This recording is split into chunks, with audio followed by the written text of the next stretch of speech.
धपाटे विकून त्या धपाट्याचं पीठ विकाल हे तर आश्चर्याचीच गोष्ट आहे। पण तरी पण आम्ही ते धपाट्याचं पीठ तयार केलं आणि ते धपाट्याचं पीठ माझं एवढं चालू आहे सध्या की मला वेळ नाही। माझा पूर्ण परिवार ते पॅकिंगला गुंतवला आणि परत माझ्या गटातल्या महिला पण मला सहकार्य करते।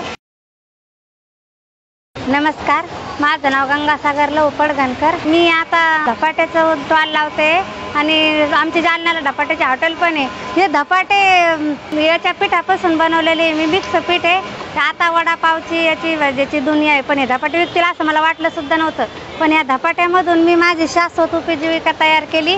त्याच्यामध्ये मी माझ्या गटातल्या महिलांना सुद्धा रोजगार मिळवून दिलेला आहे। या धपाट्यापासून मला बराच फायदा झालेला आहे, त्याच्यापासून मला बरीच इन्कम मिळालेली आहे। मी पीठ पॅकिंग करते धपाट्याचं, त्याच्यामध्ये हुरडा, ज्वारी, गहू, हरभऱ्याची डाळ, मुगाची डाळ, ओवा, जिरे मिक्स टाकून पीठ बनवलेलं आहे। ते पीठ मी कुरिअरना पण ऑनलाईन व्यवसाय चालू केला माझा। बरंच पीठ मी कुरिअरना पण देते। चकलीचं, परत उपवासाचं, भगरीचं याचं पण पीठ तयार मिळतं, ते पण पिठाचा मी व्यवसाय करते।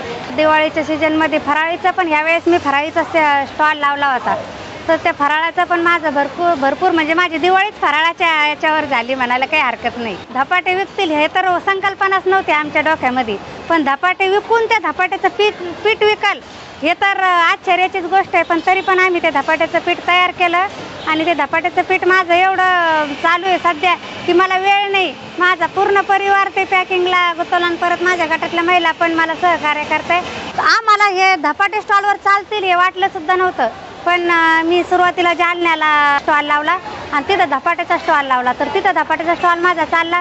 त्याच्यानंतर मग मी सुरुवातच केली। त्याच्यानंतर आम्ही जालन्याला राजगड म्हणून हॉटेल टाकलेली मंठा रोडवर, तिथं पण आमच्या हॉटेलवर धपाट्याचाच नाश्ता आहे। मुंबईच्या लोकांचा खूप प्रतिसाद आहे, कारण हुरड्याचे धपाटे म्हणल्यावर त्यांना ते वेगळंच वाटतं। कोणाला समजत पण नाही याला धपाटे म्हणतात हे सुद्धा माहिती नाही। ते विचारते डिश लावल्यावर याला काय म्हणतात, थालीपीठ पण म्हणते त्याला इकडं आणि धपाटे पण म्हणते। ते फक्त विचारते याला काय म्हणते, टेस्ट घेतल्यावर म्हणते मॅडम खूप छान आहे, आपल्या हॉटेलच्या जेवणापेक्षा हे किती पण भारी आहे। मला असं वाटलं सुद्धा नव्हतं मी व्यवसायात उतरू शकते, पण काय झालं आम्ही धपाट्याच्या स्टॉलमध्येच आम्हाला एक आजीबाईनं पीठ मागितलं, एक आजीबाईनं धपाट्याचं पीठ मागितलं आणि त्याच्यापासूनच मला संकल्पना सुचली की पीठ सुद्धा विकू शकतं आपलं। आणि तेव्हापासून मी पॅकिंग पिठाचं आता सगळंच पीठ आहे माझ्याकडं। डाळबट्टीचं पीठ आहे, हुरडा पीठ आहे, परत धपाट्याचं पीठ आहे, चकलीचं पीठ आहे, परत अनारशाचं पण दिवाळी सीजनमध्ये मी ते पण पॅकिंग पीठ करते, उपवासाचं भगरीचं पण पीठ पॅकिंग करते। म्हणजे तेव्हापासून माझा उद्योग 30 मार्चपासून चालू झाला पीठ पॅकिंगचा व्यवसाय माझा। 2-3 क्विंटल हे मी ऑनलाईन कुरिअरनाच दिले आणि असं स्टॉल लावल्यावरती तर आता इथंच माझं 1.5 क्विंटल पीठ गेलंय। हे धपाट्याचं वेगळं सोडून ही पॅकिंग फोडायची, त्याच्यामध्ये पालक, कोथिंबीर आणि लसण मिरचीची पेस्ट टाकायची, नंतर मी असं पीठ मळायचं। हे पीठ त्याच पॅकिंग मधलंच आहे, त्याच्यामध्ये ओवा जिरे ऑलरेडी टाकलेले, त्याच्यामुळे काहीच टाकायची गरज नाही। फक्त हे मिरची, लसण मिरची टाकली की पीठ तयार होतं आणि त्याच्यापासून नंतर मग असे धपाटे बनते। याच्यावर माझा नंबर आहे, कोणाला जर धपाट्याचं पीठ पाहिजे असेल तर हा माझा कॉन्टॅक्ट नंबर आहे 777 587 2219।